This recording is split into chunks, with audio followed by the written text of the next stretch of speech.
భారతీయ జనతా పార్టీకేని మా శ్రవణన్న నిన్న కంప్లైంట్ ఇచ్చిండు. శ్రవణన్న మా షోకు కూడా వచ్చిండు ఇలా. శ్రవణన్న జర రన్న పీడిఎఫ్ ఉందా? ఇదేనా ఇదేనా? యా, నాకు తెలిసి భారతీయ జనతా పార్టీ నుంచి ఏకైక కంప్లైంట్ ఎవరైనా ఇచ్చిర్రు అని అంటే మా శ్రవణన్న ఇచ్చిండు. శ్రవణన్న వెల్కమ్ టు చిత్రగుప్త్ అండ్ ముంగట రావాలి, మీరు ఇక్కడ రండి. ధన్యవాదాలు అన్న, థ్యాంక్ యూ సో మచ్. నిన్న మా గుండెని టచ్ చేసిరే మీరు.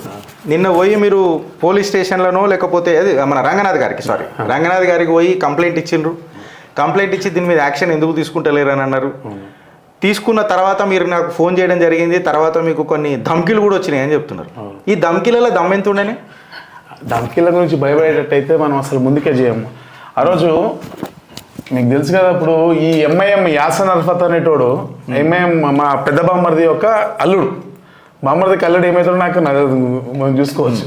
పెద్ద బామ్మర్ది మనకి వీళ్ళతో రిస్తా కూడా వద్దు, వీళ్ళతోనా? పాలస్తీన్ వాళ్ళు కూడా మనకి బంధువులు అయిపోయారు ఇప్పుడు. నాకు గారు, నేను వాళ్ళని దూరమే పెడతా. నేను దానికైపోయి చోటు చెప్తా. నాకు బామ్మడుదులు గారు ఎవరు గారు నాకు వద్దే వద్దనా, సావాసమే పెట్టుకోవద్దంట. నేను సావాసమే వేస్తే వెనకడికి సామెత ఉండే కదా, అతలం బంగారం ఇచ్చినా సరే తుర్కోని దోస్తానం చేసుకోవాలంటారు. దోస్తానా? సరే అట్లా సరే, నేను అందుకని దోస్తానం చేస్తున్నా వాళ్ళతోటి.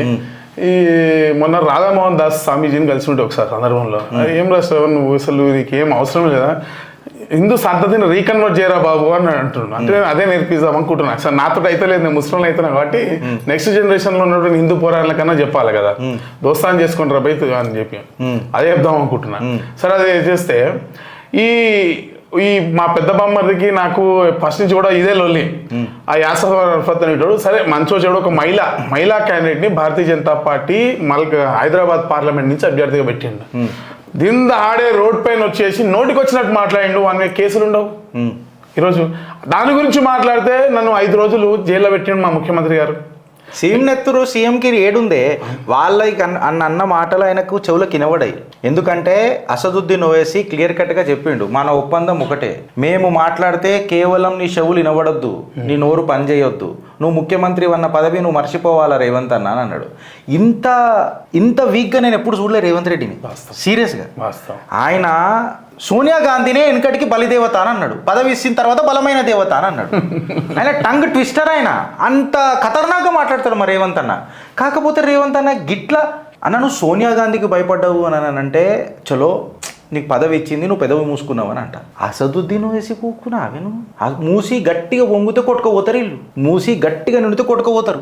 గాళ్ళకు సైలెంట్ అయ్యింది. నాకు అర్థం కాదు, మీ మీద కేసులు వేయించారు. మళ్ళీ కేసులు వేసింది ఎట్లా, మీరు వీడియో చూసుంటారు. ఒక 50 మంది 60 మంది పోలీసు వాళ్ళు ఇట్లా ఆఫీస్ అక్కడి నుంచి ఇక్కడ వరకు ఒక ½ కిలోమీటర్ రేడియస్ లో రెక్కి నిర్వహించి అది చేసి సివిల్ డ్రెస్ వర్షం పడుతుంది, నేనేదో వర్షం పడుతుంది ప్రజలు నాళాల్లో నీళ్ళలో మునిగిపోతారని చెప్పి బండి వేసుకొని టక్కని లేచేసి తిరుగుతున్నా, ఆఫీసర్లకు ఫోన్ చేస్తున్నా. వర్షం కదా, వర్షంలో ప్రజలకు ఇబ్బంది కలగద్దని. ఆ వర్షంలో 50-60 మంది వచ్చి హైదరాబాద్లో నేను అడుగుతున్నా, భాగ్యనగరంలో, ఈ భాగ్యనగరంలో ఏ టెర్రరిస్ట్ అయినా సరే ఇట్లా అరెస్ట్ చేసిరా? ఎప్పుడైనా చేసిరా? మరి మా బామ్మర్ది అల్లుడు గురించి మాట్లాడితే ఈరోజు 60 మంది పోలీసులు వేసుకొని అరెస్ట్ చేసి ఫోన్లు అక్కడక్కడ లాక్కొని కనీసం ఇంట్లోతో మాట్లాడకుండా అడ్వకేట్తో మాట్లాడకుండా దారుసలం తిప్పాల్సిన అవసరం ఉంది. బండి దారుసలం అయిపోయింది. ఈరోజు చెప్తున్నా, దారుసలం అయిపోతే పోలీసు వాళ్ళనే నీకు తీసుకెళ్తే చేతనైతే పోలీస్ స్టేషన్ తీసుకెళ్ళు, నువ్వు పోలీసు వాళ్ళు అయితే, లేదా నోరు మూసుకొని కూర్చో ఇక్కడనే నేను ఇక్కడి నుంచి నీకు గొలి పెట్టేసి ఇక్కడ ఆపేస్తా, రోడ్డు మీద నేను ఆపేస్తా అని చెప్పిన. యాక్చువల్లీ అప్పుడు చివరికి పోలీసు వాళ్ళు అటు తిప్పి చివరికి లాస్ట్కి సీసేటు ఆ పోలీస్ స్టేషన్ ఈ పోలీస్ స్టేషన్ తిప్పి 5 రోజులు జైల్లో పెట్టారు. స్పెషల్ గా రిక్వెస్ట్ చేసుకుని పోయాడా. సరే అవన్నీ మాట్లాడడం చట్ట పరిధిలో ఉన్నటువంటి మనం చెప్పకూడదు కాబట్టి పోయి కోర్టులలో అక్కడ ఇక్కడ వీళ్ళు ఎట్లయినా అరెస్ట్ చేయాలని చెప్పి ఏం ఫ్రేమ్ చేసారు చార్జెస్? ఏం ఫ్రేమ్ చేస్తారు, ఏం మన 505(1)(b) దాన్ని అమెండ్ చేశారు కదా, దాన్ని కేసు చేశారు. అట్లా తెల్లారులేస్తే రేవంత్ రెడ్డి మాట్లాడే మాటలు ఏంటంటే బీఆర్ఎస్ పార్టీ బీజేపీ పార్టీ ఒకటే. నీకు చెప్పిన ఎవరైనా చెప్పిర్రా? నీకు ప్రూఫ్ లేంది. ప్రతి ఒక్క స్కామ్ పైన నోటికి వచ్చినట్టు మాట్లాడుతున్నావు కదా, మరి ఇవన్నీ ఏంటి? కాన్స్టిట్యూషన్ మారుస్తారని, రాజ్యాంగాన్ని మారుస్తారు. మీరు చెప్పిన రాజ్యాంగం ఎన్నిసార్లు మార్చారో మాకు తెలియదు కానీ రేవంత్ అన్న, కాంగ్రెస్ పార్టీ 106 సార్లు అమెండ్ చేసింది. కాంగ్రెస్ పార్టీ 106 సార్లు చేసింది. మీకు చెప్తున్నా, మీరు కాంగ్రెస్కి వచ్చిన తర్వాత పాపం మీ చింతించే మెదడు చితికిపోయింది కాబట్టి ఇట్లా ప్రాబ్లంలు అవుతున్నాయి. ఇదే జరిగింది ఆ రోజు కూడా ఎలక్షన్స్ అప్పుడు. ఈ రాజ్యాంగం మారుస్తా అని చెప్పి అమిత్ షా గారి ఫోటోని అయితే మార్పు చేసిర్రు. అది నేను డీజీపీ ఆఫీస్లో కంప్లైంట్ ఇచ్చిన. తెల్లారి ఈటల రాజేందర్ గారు మాట్లాడిన దాన్ని మార్పు చేసిర్రు అని చెప్పి సుంతా మహేందర్ రెడ్డి కొడుకు మీద కంప్లైంట్ ఇచ్చిన. 3 రోజులు నన్ను తీసుకెళ్లి జైలు వేసిర్రు. బేసికల్లీ ఇదే చేసిర్రు వాళ్ళు, ఇంతే చేసిర్రు తప్ప అంటే మాట్లాడితే భయం. పెద్ద బామ్మర్దికి చిన్న గీత పడితే చాలు మా రేవంత్ అన్నకి ఎందుకో వణుకొస్తుంది, భయం. ఎలక్షన్ల కంటే ముందు వీళ్ళే తిట్టిర్రు మళ్ళీ రేవంత్ అని. మీ కాంగ్రెస్ గుండెలలో నిద్రపోతానన్నాడు ఎవరు? అసదుద్దీన్ ఓవైసీ. ఇవాళ ఆడనే గూడు కట్టుకొని కూర్చొని ఉన్నాడు. దోగ్లాపన. నేనేమంటా, ఇలా జాతి గాంధీ ఉన్నాడు కదన్న, ఎవరు? రాహుల్ గాంధీ. ఆయన ఎంతసేపు ఎస్సీ ఎస్టీ దళిత్ మైనారిటీ దీని తప్ప వేరేది మాట్లాడాడు. నేనేమంటా అంటే వీళ్ళు దగ్గర ఒక 7-8 సార్లు 6 సార్లు 5 సార్లు గెలిచే ఉంటాడు కదా అన్నదమ్ములు ఇద్దరు కలిసి. వాళ్ళ ఆస్తులు తీద్దాం. వీళ్ళకు 5-6 సార్లు ఓటేసిన ఓటర్ ఆస్తులు తీద్దాం. అలా తాతలు ముత్తాతలు ఎవరో పాపం ఏజ్లలో ఉంటారు కదా, తీద్దాం. మళ్ళీ ఈ పంచర్ పుత్రులు పంచర్ లెక్కనే ఉన్నారు, పాన్ షాప్లకే పరిమితమైనారు. వీళ్ళని పరేషాన్లలో పెట్టి వీళ్ళు పరమ కుబేరులు అయిపోయారు. ఈ చిట్టా వీళ్ళది అర్థం చేసుకున్న రోజు మొఘల్ సల్తనత్ ఎందుకు ఓడిపోయిందో వీళ్ళకి అర్థమవుతుంది.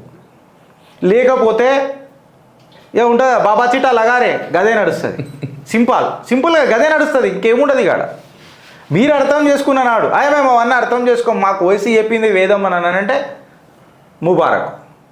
నేను అంతే మాట్లాడతాను. ఓల్డ్ సిటీలో ఉన్నటువంటి ముస్లిమ్స్, ఏ పేద ముస్లిమ్స్ వీళ్ళ ఇన్స్టిట్యూషన్స్లో చదువుతున్నారు. వీళ్ళేమన్నా పుక్కట్లు ఎవరికైనా అలా మీరు అన్నట్టుగా మొన్న చూసిన నిన్న వచ్చింది రిలీజ్. వాళ్ళ కార్యకర్తలకు సంబంధించి ఒకరికో ఇద్దరికో ఇస్తారు. మరి ఏ పేద ముస్లింకి చదివించారు? ఏ పేద ముస్లింకి ఓవైసీ హాస్పిటల్లో ఫ్రీగా వైద్యం చేస్తా ఉన్నాడు? మరి నిజంగా పేద ముస్లింలకి వైద్యం చేస్తే నీకు ఉస్మానియా హాస్పిటల్ కాడ, నీలోఫర్ కాడ, గాంధీ కాడ ఇంతమంది ముస్లింలు రోడ్డు పైన ఎందుకు తిరుగుతా ఉన్నారు? పేద ముస్లింలు మీరు చూడండి, తిండి తిప్పలు లేకుండా రోడ్డు పైన ఫుట్పాత్ మీద పడుకుని వైద్యం చేయించుకుంటున్నారు. వీళ్ళందరికీ ఓవైసీ హాస్పిటల్ ఎందుకు దిక్కు కావట్లేదు? అంటే వీళ్ళది ఒకటే అధికారం. వాళ్ళు అయ్యే ఉన్నప్పటి నుంచి కూడా ఒకటే, ఒక అధికారంలో ఏ పార్టీ ఉంటే వాని సంఖ నాకాలి, అధికారంలో ఏ పార్టీ ఉంటే వాని పంచన చేరాలి, వీళ్ళ పనులు ఏమైనా ఉంటే వాళ్ళు చేసుకోవాలి. అసెంబ్లీ సాక్షిగా ముఖ్యమంత్రులను పొగడాల. ఐసా సీఎం మే జిందగీ మే కవి నే దేకా అంటాడు. చోట ఆ చోట ఎవరో నాకు తెలియదు. చోట మళ్ళీ బడా వచ్చి చెప్తాడు. ఆ బడా వచ్చి మనకు చెప్తాడు, చోటేకు సంభాలనా బహుత్ ముష్కిల్ అని అంటాడు. हम डायपर आप पकड़ के फिर रहे डायपर आप पहन के फिर रहे सुबह चोटे को देख के. కరెక్ట్గా అరే ఇంటి ముంగట ఒక 2 సెకండ్లు బండి ఆగితే బయటికి వెళ్ళి కోరేనా గాడి ఆటో అంటాడు. మళ్ళీ చోటాలు చూసి పొలం భయపడాలట. గట్టు ఉంటుంది. నేను ఆడికెళ్ళి పక్కకెళ్ళి పోతున్నా, అది ఇంటికాడికి పోతుంటే పాపం ఏదో ఒక బండి వచ్చిందన్న. నేను ఆటో కూర్చొని ఉన్నా, నేను ఇట్లా వస్తున్నా, ఆడికి నా పక్కకేనే వస్తున్నా. అదేదో కార్, నేనే ప్రత్యక్ష సాక్షి. ఇది కొన్ని సంవత్సరాల కింద అనుకుంటా. మీరు సీసీ కెమెరాలో తీసి కూడా చూసుకోవచ్చు. మళ్ళీ ఆయన హై ప్రొఫైల్ మనిషే కదా, సెక్యూరిటీ అంతా డేటా ఉంటుంది. ఆడెవరో కార్ ఆపి ఆడేదో చూస్తున్నాడు మొబైల్లను, బైక్ కారోడే ఇట్లా చూసి అడ్రస్ ఏదో ఇట్లా అని మాట్లాడుతున్నారు. మన సార్ వచ్చిండు, చోట వచ్చి ఓ బూతు తిడుతున్నాడు. గంత భయం ఎందుకు?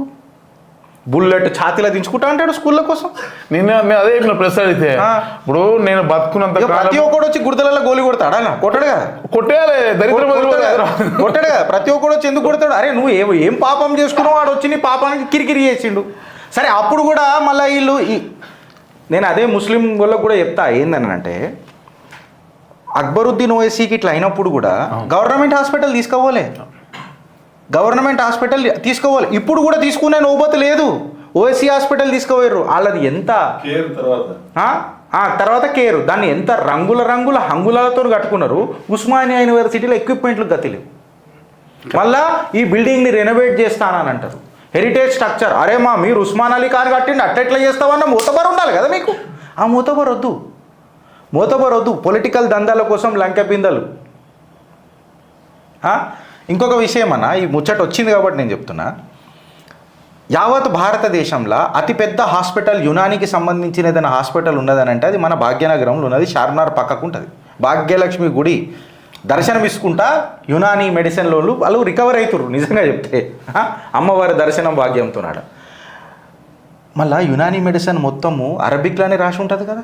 మళ్ళీ మీకు అంత మతతత్వ పిచ్చున్నోళ్ళే కదా వీళ్ళు కూడా, సెక్యులర్గా ఢోంగు చేస్తారు కదా. అమన్ చానా చాతేనా అప్పుడు యునానీ మెడిసిన్ ఎవరైనా ప్రమోట్ చేసి రైలేనా?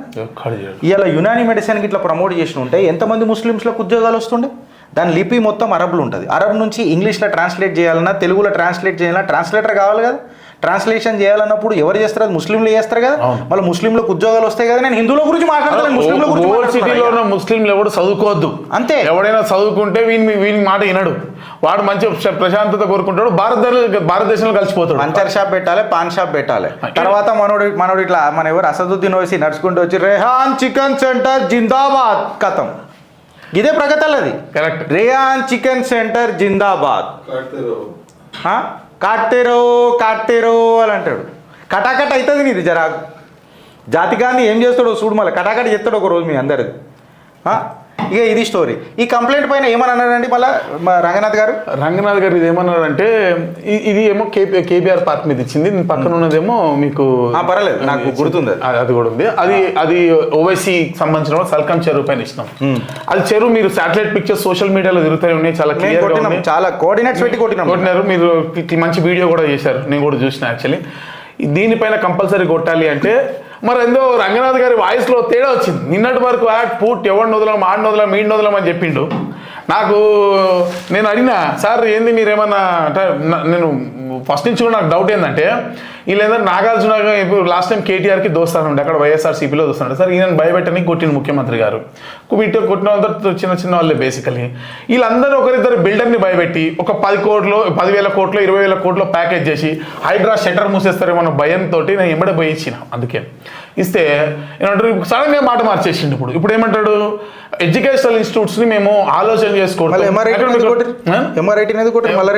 మల్లారెడ్డి ఉండాలి, ఇంకా రాజశేఖర్ రెడ్డి. నేను మా మల్లారెడ్డికి నేను నిలబడతానా? నా ప్రతిపక్ష నేత అయినా సరే ఆయన పాలమ్మి పూలమ్మి కష్టపడి కష్టపడ్డాడు పాపం. మళ్ళా కష్టపడి చేసినటువంటి మల్లారెడ్డి దగ్గర ఉంది. అట్లనే ఇప్పుడు ఓవైసీ దగ్గరకు వచ్చేసరికి ఇలా కారుతా ఉంది, ఎందుకో నాకు అర్థమైతే. అయితే ఒక చిన్న సూచన ఇస్తా, మీరు మీ ఆస్తులు కాపాడుకోవాలంటే హైడ్రాలా పెద్దగా కోట్లు పోయి మీరు అవన్నీ చేయాల్సిన అవసరం కూడా ఏం లేదు. చిన్నగా చెప్తున్నా, ఎంఐఎం పార్టీ సభ్యత్వం తీసుకోరు, మీ దగ్గర రాడు మా ముఖ్యమంత్రి. సెకండ్, టీడీపీ పార్టీలో చేరుర్రి, తెలంగాణ టీడీపీలో. మల్లారెడ్డి గారికి ఇట్లా సపోజ్ బై ఛాన్స్ టీడీపీ అధ్యక్షుడు అయిందనుకో, తెలంగాణ టీడీపీ అధ్యక్షుడు అయిందనుకో, ఆయన ఆస్తుల మీద గడపర కాదు గుండు సూది పడుతుందా? అస్సలు సమస్య లేదు. అయిపోయి ఇంత చిన్న సొల్యూషన్ చెప్పిన. లాయర్ల ఫీజులు కూడా తగ్గించి ఇంకా 4 చెరువులు మాకు 2 పైసలు డొనేట్ చేయరు చిత్రగుప్తికి, ఇంత ఫ్రీగా చెప్తున్నా మీకు డొనేషన్లు. నేను మాకు 2 పైసలు డొనేట్ చేయరు మీ ఖర్చే దాంట్లో. సింపుల్గా తెలంగాణ టీడీపీలా మీరు మల్లారాను అధ్యక్షుడివిగా నీకు చేస్తాడు కూడా.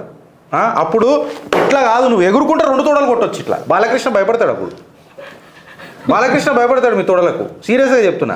అప్పుడు గడ్డపార కాదుగా గుండు సూది పెట్టరు మీ మీద. కమింగ్ టు ది పాయింట్, లేదు మీకు ఆప్షన్ లేదు, నేను ఎట్లా జాయిన్ కావాలి గిరీష్ అని అంటే ఎంఐఎం పార్టీ సభ్యత్వం తీసుకోరు.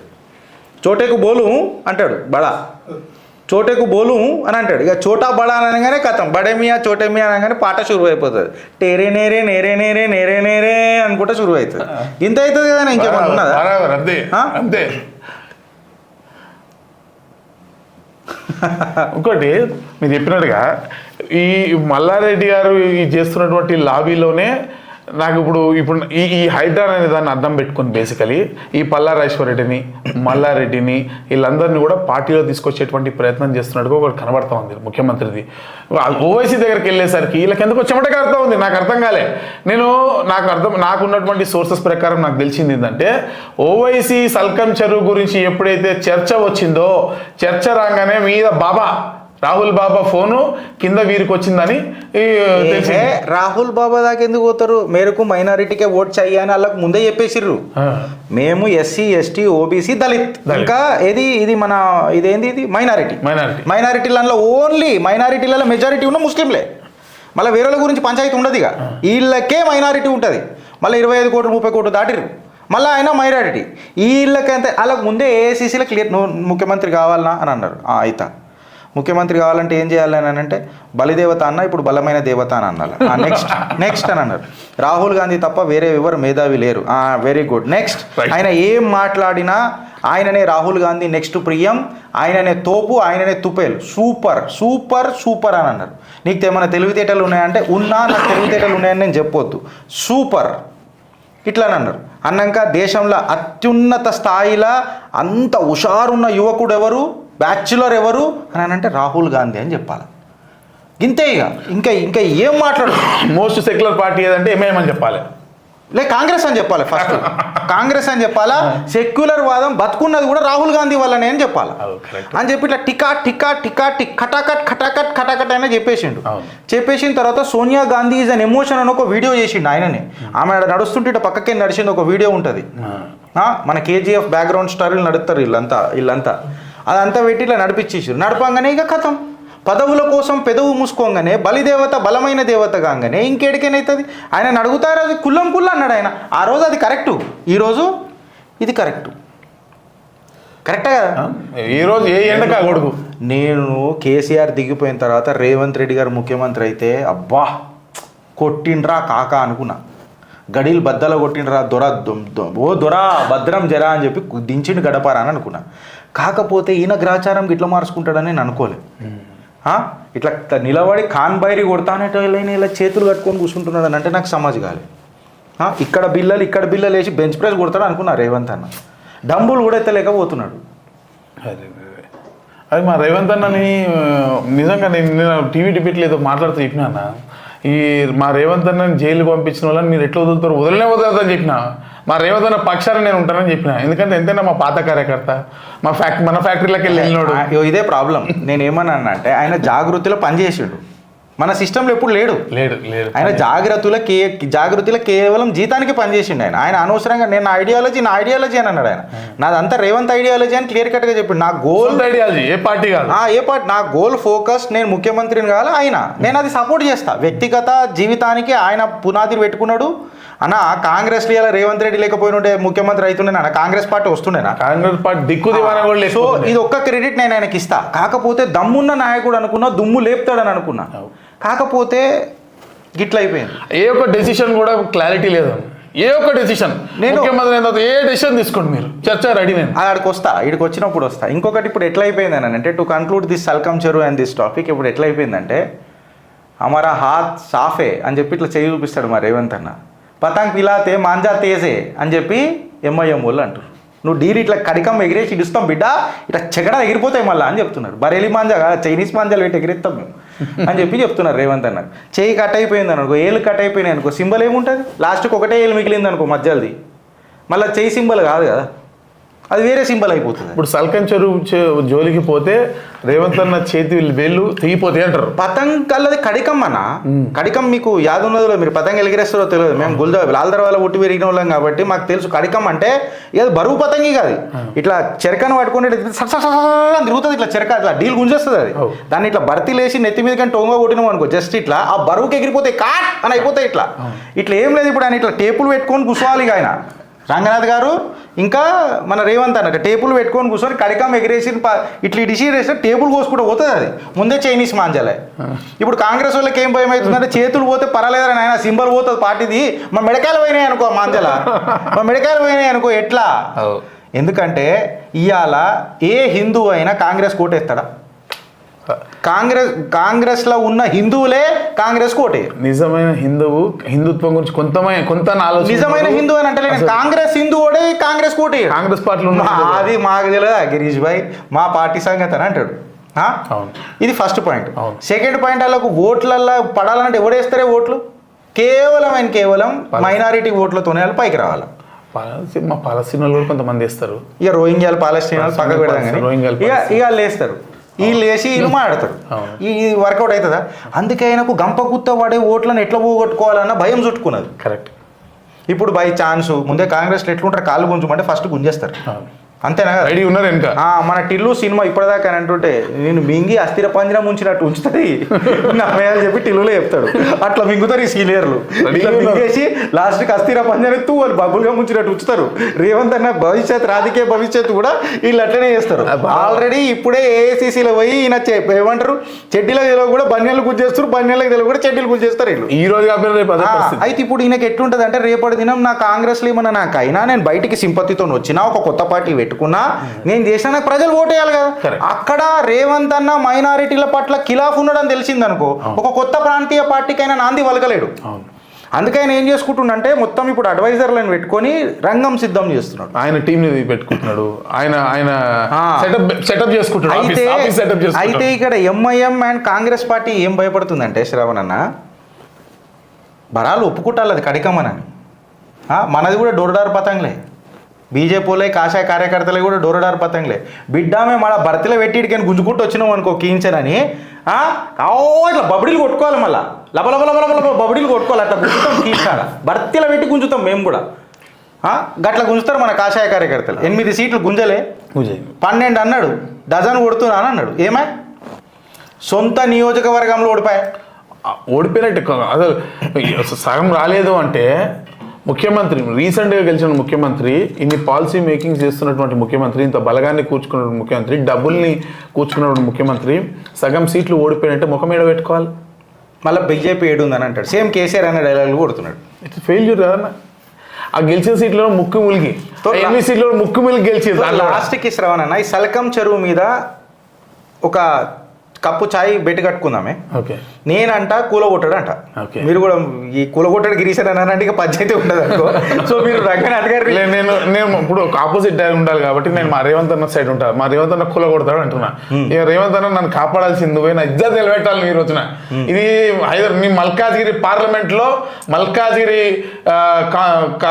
అంటే వార్డులో నేను మొదటి పౌరుణ్ణి, నా ఇజ్జత్ నిలబెట్టాల్సిన బాధ్యత మా రేవంత్ అన్నకు ఉంది. అన్న నీకు ఈ వేదిక ద్వారా విజ్ఞప్తి చేస్తున్నా, ఈరోజు నా ఇజ్జత్, నీ తమ్ముని ఇజ్జత్ నిలబెడతావా, లేకపోతే నిన్ను మరి అందరు ఇట్లా అంటా ఉన్నారు, మరి చోటాకా దోస్త్ అంటా ఉన్నారు, చోటాకా దోస్త్ అనేది ప్రూవ్ చేసుకుంటావో లేదా ప్రజల పక్షాన తమ్ముని పక్షాన ఉంటావో నువ్వు తేల్చుకోవాల్సిన అవసరం ఉంది. దాంతోపాటు ఒక్కో రిక్వెస్ట్ అన్న, ఈ కేబీఆర్ పార్క్ ఒకసారి మీకు చెప్పాలి. యాక్చువల్లీ చాలా ఎవరు మాట్లాడిన సబ్జెక్ట్ కాబట్టి చెప్తున్నా. ఇది ఏంటంటే కేబీఆర్ పార్క్ నేషనల్ పార్కు 3 కిలోమీటర్లు. ఇది మీకు ఒక పీడిఎఫ్ కూడా పంపించినాను యాక్చువల్లీ వాట్సాప్లో. అది ఒక జస్టిస్ వాళ్ళు రాసినటువంటి ఫారెస్ట్ డిపార్ట్మెంట్ కాదు, ఇదా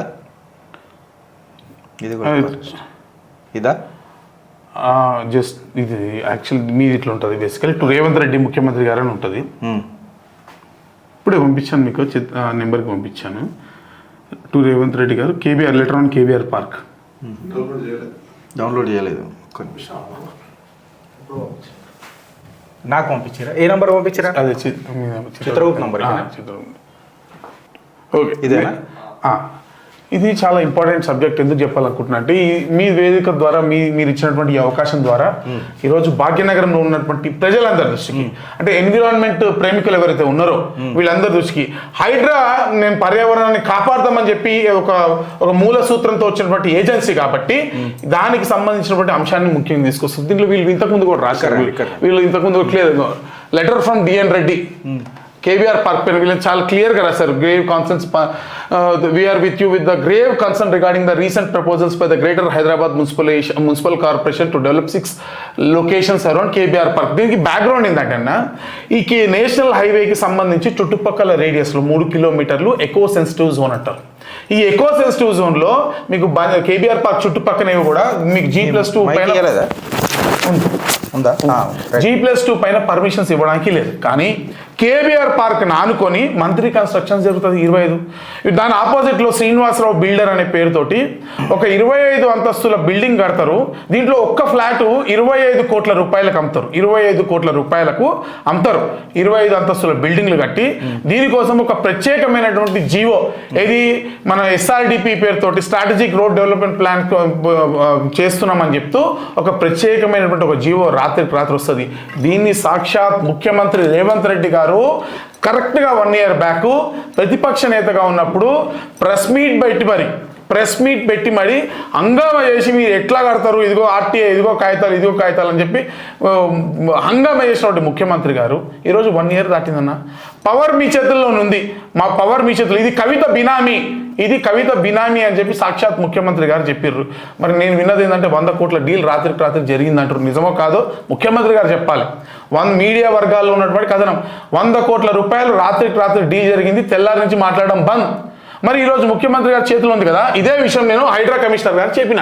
ఇదిగో వారు వేరే వాళ్ళు రాసినటువంటి వాళ్ళు క్లియర్గా రాశారు, మీరు చూస్తే కూడా దాంట్లో ఇది eco environmental impact and legal violations. The ESZ notification eco sensitive zone notification currently under contestation with issued with gross violation of the Ministry of Guidelines of declaration of eco-sensitive zones around national parks and sanctuaries and contradicts the directories of the supreme court. Direct ముద్ద పెద్దగా ఉంటుంది ఇక చిత్రగుప్తులు ఇది. అవును కదా. ఇంకొంచెం మీదకి మీరు పోతే క్లియర్గా నేమ్ ఆఫ్ ద అదే basically will lead to the depletion of the ground water and lung space. ఇక్కడ ఎటువంటి చర్యలు చేపట్టద్దు, ఎటువంటి SRDP చేపట్టద్దు అని చెప్పి కింద సంతకాలు చేసి అందరు చక్కగా ఇచ్చింది కూడా ఉంటుంది. బేసికలీ ముఖ్యమంత్రి గారికి రాసినటువంటి లేఖ ఎంక్వైరీ దీంట్లో మీరు రాసిన వాళ్ళకు మీదికి వస్తే ఒకసారి అదే ఇలా పేర్లు కదా రాసినవారు doctor Narasimha Reddy Donthi, Kajal Maheshwari, copy to chairman అందరు రాశారు, కింద అంతా సంతకాలు పెట్టి కూడా ఇచ్చారు. నేను ఇచ్చిన లెటర్ కూడా అదే, నేను గతంలో అదే KBR పార్క్. ఆయన ఏమంటారు, ఎకో సెన్సిటివ్ జోన్ అన్ని పనులు మేమే చేయలేం కదా అంటాడు. నేను అడుగుతున్నాను, ఒక చెరువుకి బఫర్ జోన్ ఎట్లాంటిది? చెరువుకు బఫర్ జోన్ ఎటువంటిదో ఒక నేషనల్ పార్క్కి ఎకో సెన్సిటివ్ జోన్ అటువంటిది. నువ్వు దాన్ని అసెట్ ప్రొటెక్షన్ మానిటరింగ్ కమిటీ అని పెట్టుకున్నప్పుడు నువ్వు దీన్ని ప్రొటెక్ట్ చేయాలి. నీకు నిజంగా వర్క్లోడ్ ఎక్కువైంది. డిజాస్టర్ రికవరీ అంటే డిజాస్టర్ రికవరీ అంటే ఈ వర్షాలు పడ్డప్పుడు చెట్లు పడతాయి, లేదా కార్లు మన సడన్గా మీ కార్ల మీద పడుతుంటాయి, నీళ్ళు వస్తుంటాయి. ఈ యాక్టివిటీ అంతా కూడా హైడ్రా చేయాల్సిన అవసరం లేదు, ఇది లోకల్ బాడీ చేతులు ఉండాలి. ఫర్ ఎగ్జాంపుల్ మన ఏరియాలో వర్షం పడ్డప్పుడు చెట్టు పడ్డది, నేను చెట్టు తీయడానికి రంగనాథ్ గారికి ఫోన్ చేయాలన్నా, లేకపోతే లోకల్ బాడీలో అందుబాటులో ఉన్నటువంటి ఆఫీసర్కి చేయాలన్నా? కాబట్టి నేను ఏమన్నా డిజాస్టర్ రికవరీ నువ్వు తీసేయి. విజిలెన్స్ని తీసేసారు కదా, హైడ్రా నుంచి విజిలెన్స్ని తీసి GHMCకి ఎట్లా ఇచ్చినావు, డిజాస్టర్ రికవరీ కూడా విజిలెన్స్కి GHMCకి ఇచ్చేయి. నువ్వు హైడ్రా పేరు మార్చుకో, టపా అని పెట్టుకో, తెలంగాణ అసెట్ ప్రొటెక్షన్ ఏజెన్సీ, టపా అని పెట్టుకో, టపటపా కొట్టుకుంటూ పో. నేను ఎవరు రాస్తున్నారు? టపా నువ్వు తెలంగాణ మొత్తం రాష్ట్ర వ్యాప్తం చేయి దీన్ని, తెలంగాణ అసెట్ ప్రొటెక్షన్ ఏజెన్సీ అని పెట్టుకో. తెలంగాణలో ఉన్నటువంటి అన్ని చెరువులను కప్ చేసి నువ్వు దాని మీదే ఫోకస్ చేయి. Disaster recovery is not your core business. ఈ సజెషన్ నేను చేసిన ఆయనకి చేసి ఈ ఎకో సెన్సిటివ్ జోన్ కూడా నువ్వు ప్రొటెక్ట్ చేయాలని చెప్పిన. మా పరిధిలో రాదు అంటే నేను ఈ వేదిక ద్వారా మళ్ళీ చెప్తా ఉన్నాను, ముఖ్యమంత్రి గారికి కూడా చెప్తున్నాను, ప్రభుత్వ పెద్దలకు కూడా చెప్తున్నాను, చెరువులకు బఫర్ జోన్ ఏ విధంగా మనం ప్రొటెక్ట్ చేస్తున్నామో ఎకో సెన్సిటివ్ జోన్స్ని కూడా ప్రొటెక్ట్ చేయాల్సిన బాధ్యత ఈ ప్రభుత్వానిదే. ఇదే ఏజెన్సీకి అప్పచెప్పాల్సిన అవసరం ఉంది. వెంటనే అక్కడ కట్టినటువంటి బడా బిల్డింగ్లను కూల్చివేయాలి. 25 కోట్లు కట్టుకుని రిజిస్ట్రేషన్ అయిన తర్వాత ఇదో మళ్ళీ మా 25 కోట్లతోటి ఫ్లాట్ కొన్న పేదోడు నష్టపోతున్నాడని మాట్లాడద్దు. 25 కోట్లతోటి ఫ్లాట్ కొన్నటువంటి పేదోడు నష్టపోతుంది కాబట్టి మళ్ళీ అపార్ట్మెంట్ కూలగొడతలేమన్న మాట రావద్దు. ఇప్పుడు కన్స్ట్రక్షన్ ఫేజ్లో ఉంది కాబట్టి మీరు వెంటనే KBR పార్క్ని ఆనుకున్నటువంటి ఈ 2 కన్స్ట్రక్షన్స్ని కూలగొట్టేయాలి. అక్కడ రిజిస్ట్రేషన్ కాకుండా ఆపాలి వెంటనే. ఆ చుట్టుపక్కల ఎందుకంటే మనకు పొల్యూషన్ కూడా పెరుగుతుంది. సిటీలో పొల్యూషన్ కంట్రోల్ కావాలన్నా చెట్లు కావాలి. వేల మంది వస్తారు KBR పార్క్. కారణం ఏంటన్నా ఎక్కడెక్కడి నుంచి వస్తారు? ఎందుకంటే మనకు అక్కడ ఫ్రెష్ ఎయిర్ కానీ ఫ్రెష్ స్పేస్ కానీ ఎక్కడ దొరకదు. మరి ఈరోజు భాగ్యనగరాన్ని నిజంగా భాగ్యంగా ఉంచుకోవాలి అంటే, భవిష్యత్ తరాలకు అందుబాటులో ఉంచాలి అంటే ఇటువంటి వాటిని మనం కాపాడుకోవాల్సిన అవసరం ఉంది. దొంగ SRDP పేర్లతోటి జీవోలు తీసుకొచ్చి అక్కడ SRDP పనులు ఏం చేపట్టారు? ఇప్పటి వరకు జీవో తీసుకొచ్చినావు నువ్వు. SRDP పేరుతోటి గత ప్రభుత్వము రాత్రికి రాత్రి జీవో తీసుకొచ్చి 25 అంతస్తుల బిల్డింగ్ లేస్తుంది, కానీ అక్కడ ఒక SRDPకి సంబంధించిన ఒక రూపాయి చారణ మందం పని కూడా జరగదు. అంటే నువ్వు తీసుకొచ్చిన SRDP జీవో ఏదైతే ఉందో ఆ బిల్డింగ్ కోసం తెచ్చినవా లేదా డెవలప్మెంట్ కోసం తెచ్చినవా? ఇది దొంగ జీవోనా కాదా? ఇటువంటి జీవోలు అనేక మంది దొంగ పనులు అనేకం చేశారు లాస్ట్ ప్రభుత్వం. అదే మరి రేవంత్ అన్నకు ప్లస్ అయింది. కాంగ్రెస్ పార్టీ బలంతో ఏం గెలవలే, వాళ్ళు చేసిన దొంగ పనులతోనే గెలిచారు. మరి ఈరోజు అటువంటి జీవోల పైన వెంటనే చర్యలు తీసుకోవాల్సిన బాధ్యత పడింది. 60,000 దొంగ జీవోలు తీసుకొచ్చినాయని చెప్పినావు కదా, దానిపైన నువ్వు చర్యలు తీసుకోవాలి కదా. దాంట్లో ఇంపార్టెంట్ జీవో ఇది కదా, ప్రకృతిని పర్యావరణాన్ని నాశనం చేస్తుంది కదా, భవిష్యత్ తరాలను నాశనం చేస్తుంది కదా. ఇటువంటి జీవోని వెంటనే రద్దు చేసి నువ్వు పెట్టిన ప్రెస్ మీట్ రేవంత్ అన్న మీరే చెప్పారు, ఆధారాలతో సహా మీరు ప్రూవ్ చేశారు, మీ చేతిలో సకలం డేటా ఉంది. వెంటనే ఎందుకు చర్యలు తీసుకోవట్లేదు? మీ పార్ట్నర్ది కాకపోతే, మీ వ్యాపార పార్ట్నర్ అయినటువంటి కవిత గారి నిజంగా కాకపోతే నిన్ననే వచ్చిందమ్మా ఆయన అనుకున్నారా మీరు? పాపం నిన్ననే పాపం వచ్చింది. అయితే దోస్తులే కదా, ఇద్దరు బిజినెస్ పార్ట్నర్స్ కదా. ఇప్పుడు ఈ స్టోరీ ఉంది కదా మొత్తము, రంగనాథ్ గారిని అడిగినారు, ఇది నా పరిధిలోకి రాదని చెప్పి రంగనాథ్ గారు చెప్పడం ఎక్సెట్రా ఎక్సెట్రా. మీకు చిన్న సొల్యూషన్ చెప్తా. ఇది హైడ్రా పరిధిలోకి రావాలనంటే మీరు KBR పార్క్లో పోయి ఒక చిన్న గుంత దువ్వెల నీళ్ళు పోయిర్రి అన్న, ఒక గుంత ఒక నీళ్లు, ఇది FTL, ఇది బఫర్ జోన్ చెప్పారు, కుంటం మూసుకోబోతుందని చెప్పారు. టక్కన హైడ్రా పెడతాడు మా రంగనాథ్. యథా రాజా తదా ప్రజ. అంతే మరి, చిన్న అంతే. గుంతతో ఊర్రే ఇట్లా ఈకో గుంతతో ఇలా మంచి నీళ్ళు పోసి జర మేమంతా చేపలు ఇడుతున్నాం సార్ అని చెప్పి 2-3 చేపలు ఇడిచి జర మంచి ఈకో సిస్టమ్ అక్కడ క్రియేట్ చేసేసి అన్న చెరువు ఇగో ఇది FTL ఇది బఫర్ జోన్ కైపోయి సింపుల్ హైడ్రాకి వచ్చేస్తుంది ఆ ప్రాజెక్ట్. నిజంగా చిన్న గుంతతో వినా ఆ వాటర్ మంత్రి కన్స్ట్రక్షన్ కడుతుంది దాంట్లో పోతుంది కూడా. అందుకే అంత ఆనుకొని ఉంటుంది. అప్పుడు అది FTLలోకి వస్తుంది అన్న నువ్వు బఫర్ జోన్ బాగా FTL కట్టినావు అని చెప్తాం. అప్పుడు మీకు పర్మిషన్ ఎట్లా ఇచ్చారు అని అడుగుదాం. అప్పుడు హైడ్రా ఇట్లా కళ్ళు తెరుచుకుంటుంది. అన్న పరమానందయ్య శిష్యులను డీల్ చేస్తున్నప్పుడు మనం గట్లనే డీల్ చేయాలి. పాపం ఆయన ఏం చేస్తాడు రంగనాథ్ గారు, ఆయనకి ఇన్స్ట్రక్షన్స్ ఉండుంటాయి క్లియర్ కట్గా. ఎందుకంటే పాపం ఆయన సల్కం చెరువు మీద మాట్లాడేటప్పుడే పాపం ఆయన గొంతులో గ్రావిటీ దిగిపోయింది. అరే ఆయన పాపం సిన్సియర్ ఆఫీసర్, ఆయన సిన్సియర్ ఆఫీసర్ని నేను అప్పుడే అన్న మీరు హైడ్రా పెట్టి ఏం చేసినా చేయకపోయినా రంగనాథ్ గారికి మాత్రం మచ్చదేకుర్రు అన్న ఆ గదే చేసి పెట్టిండి ఇవాళ. కరెక్ట్గా ఆయన ఉన్న అగ్రెసివ్నెస్కి ఆయన అగ్రెసివ్ బిహేవియర్కి మళ్ళీ ఆయన ఇప్పుడు అంటే 2 రకాలు అనమాట. అంటే పుల్లు ఎవరు ఉన్నారో చూసుకొని పిల్లులు చేసి పెట్టాలి, దానికి గొలిచేసి పెట్టాలి. ఆయన కెరియర్కి ఇప్పుడు ఇది నేను సీరియస్గా చెప్తాను. ఆయన అగ్రెసివ్నెస్ నాకు తెలుసు. 2-3 దాంట్లో ఆయన నేను పర్సనల్గా చూసినా ఆయన డెసిషన్స్ ఎంత అగ్రెసివ్ ఉంటాయో కూడా మనం చూసినాం. ఇనే రకం కాదు ఆయన కొన్ని డెసిషన్లు తీసుకుంటే ఇవాళ ఆయన నోటితోనే చెప్పిస్తున్నాడు చూడు. ఇది ఏమవుతుంది అన్న. సో థ్యాంక్ యూ శ్రవణ్ అన్న, థ్యాంక్ యూ సో మచ్. మీరు వచ్చిర్రు, జై శ్రీరామ్. మీ మంచి వాల్యుబుల్ ఇచ్చారు. ఈ కొట్లాట మేము తీసుకుపోతాం ఇప్పుడు. Thank you so much. ఈరోజు తీసుకోపోతాం ఈ PDFతో. సో ఇక ఇట్లా ఉండే ఫ్రెండ్స్, ఇది అలాంటిది శ్రవణ మనకు మంచి నిజంగా చెప్పాలనంటే ఫుడ్ ఫర్ థాట్ అన్నట్టు ఇచ్చిండు.